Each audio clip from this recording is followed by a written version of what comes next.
Let me tell you an insane story of a Texas criminal that has so many angles to it and implications for the idea of criminal justice. 18-year-old Kevin Davis murdered his mother by strangling her with the cord of a video game controller and then bashing her in the head with a hammer. Now, not only did he do that and kill her, to make sure that she was dead, he actually reached into her head and shook her brain. Okay. Horrendous in so many ways. Now, when he finished killing her, he raped her. Viciously kill your mother and then rape her. This is a story that's so over the top and crazy that it really makes you rethink reality, period. I mean, the spectrum of different types of humans is vast and mind-blowing. How some people can be, you know, like the guy who created the polio vaccine, Jonas Salk, and then he said, well, of course I'm not going to patent this. It's like patenting the sun. People need it, so I'm not going to make crazy amounts of money off it. That doesn't make sense. There's guys like that, and then there's a guy like this. There's guys who do these heinous crimes that are inconceivable until you read about it and you go, oh my God, this really happened? So he just pled guilty to first-degree murder in court. And after the description of what he had done was explained to the jury, they were like, you know, fucking stunned. But he turned and smiled at them and said, quote, I guess I lost my virginity to a dead corpse. Okay. This is beyond creepy. He also described a fantasy he has of dressing in a suit, decapitating a girl, putting her in a dress, and having sex with the corpse. In the past, he also killed a cat and had sex with its remains. Raw Story explains, quote, Davis told detectives during the videotaped interview that his mother was, quote, the best mother and didn't deserve to die. Police asked him if he regretted killing her. He said, in a way, yes, but I wouldn't take back what I did. Finally, he said, quote, I'm not mentally disturbed. I'm sane. I know what I did.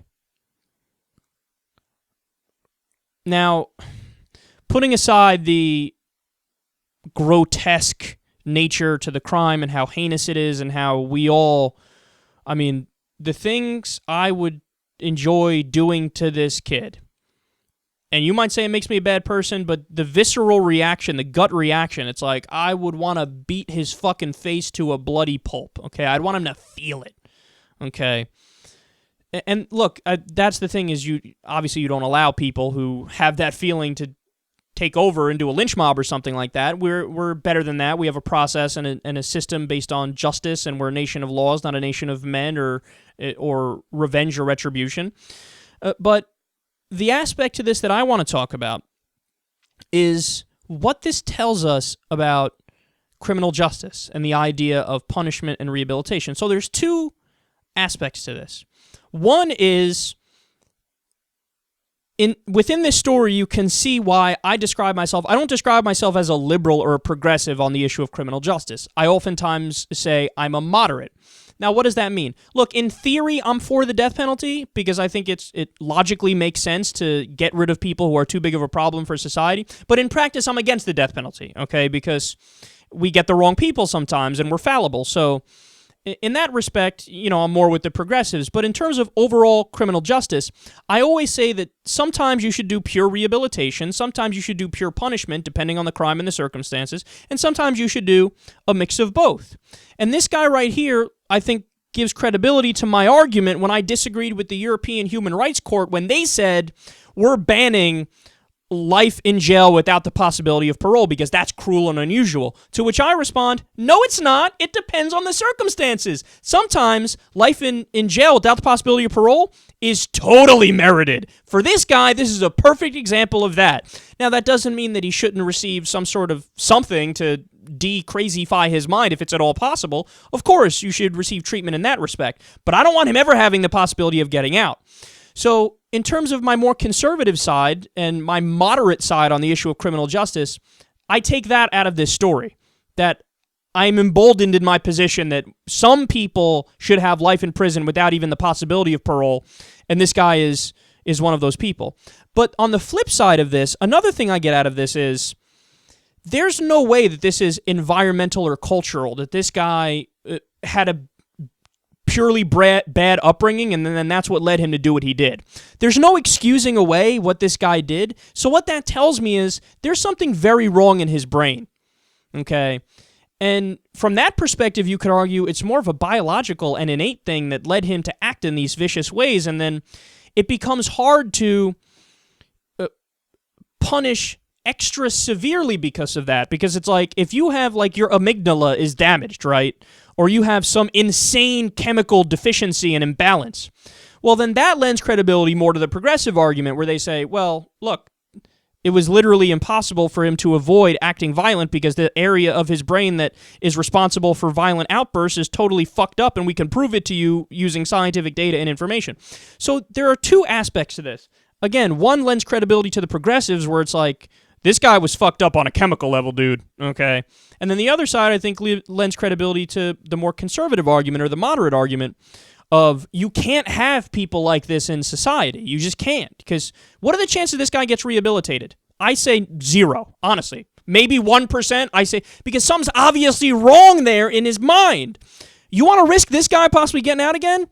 No, but that's silly and naive. I don't think you're being reasonable. I don't think you're being rational if you say that. You're purposely disregarding empirical reality if you say, I think we could probably make this guy better. Nonsense.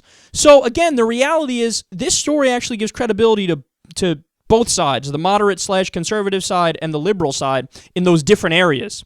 So how do we reconcile that? Well, my response is, you don't need to reconcile it because they're just both true. Both of those things are true. It can be true that this guy's really got something fucked up in his mind, chemical-wise, or his hippocampus or his amygdala is fucked up. I'm convinced of that because you can't just do that because you had a bad upbringing. To do something this fucked up, something's off, okay? So that's true, okay? But it's also true that even with that being the case, I'm never going to risk this guy going back out into society. So my point is you don't need to reconcile it, and both points are correct. So overall, when it comes to criminal justice, as I've said many times before, I think nuance and moderation is always the best approach. Not taking a purely punishment conservative perspective, not taking a purely open-minded liberal rehabilitation perspective. It always depends whether you go rehabilitation or punishment or a mix of both.